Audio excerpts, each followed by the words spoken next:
দেখতে গিয়েছিলাম স্বর্গের সিঁড়ি, মনে হলো ঠিক যেন নরকের সিঁড়ি। আজকের এই ভিডিওতে দেখাবো কিভাবে খাগড়াছড়ির স্বর্গের সিঁড়ি যেতে হবে।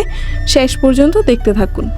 আসসালামু আলাইকুম, আপনারা সবাই কেমন আছেন? আশা করি ভালো আছেন। আলহামদুলিল্লাহ, আমিও ভালো আছি। খাগড়াছড়ি আসার পর কেউ ভুল করে স্বর্গের সিঁড়ি সব কিছু না জেনে যাবেন না। ভিডিও দেখে যদি মনে হয় খুব সহজে হাতিমুড়া থেকে স্বর্গের সিঁড়ি 10 মিনিটে চলে যাবেন, ভুলেও এই কাজ করবেন না।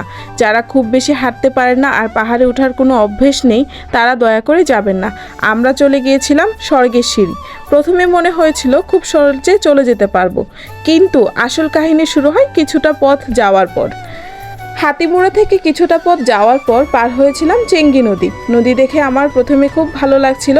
কিছু বাচ্চা নদীতে গোসল করছিল। নদী পার হতে জন প্রতি 10 টাকা করে নেয়। নদী পার হওয়ার পর খুব সুন্দর পাহাড়ি গ্রামের রাস্তা দিয়ে হাঁটা শুরু করি। তখন পর্যন্ত খুব ভালো লাগছিল। যাওয়ার পথে অনেক সুন্দর ঝিরি দেখতে পাবেন, আর পাবেন বাঁশের সাঁকো। রাস্তা না চিনলে কাউকে জিজ্ঞেস করলেই বলে দিবে। পাহাড়ের উঁচু নিচু রাস্তা দিয়ে চলা শুরু করলাম, আর এক একটা পাহাড় শেষ করতে যেন মনে হচ্ছিল দম আটকে আসছে।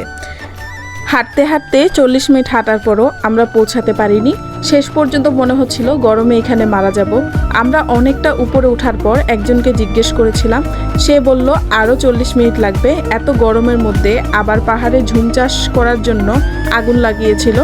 তাপে মনে হচ্ছিল নরকে সিঁড়ি চলে এসেছি। তারপর ফাইনালি চিন্তা করলাম ব্যাক করব। উপর থেকে এই সুন্দর ভিউ আসছিল। এই স্বর্গের সিঁড়ি আর যাওয়া হলো না, আপনাদেরকেও দেখাতে পারলাম না। আজকের মতো এইটুকু দেখালাম, নিয়ে আসবো অন্য কোনো দিন নতুন ভিডিও। আল্লাহ হাফেজ।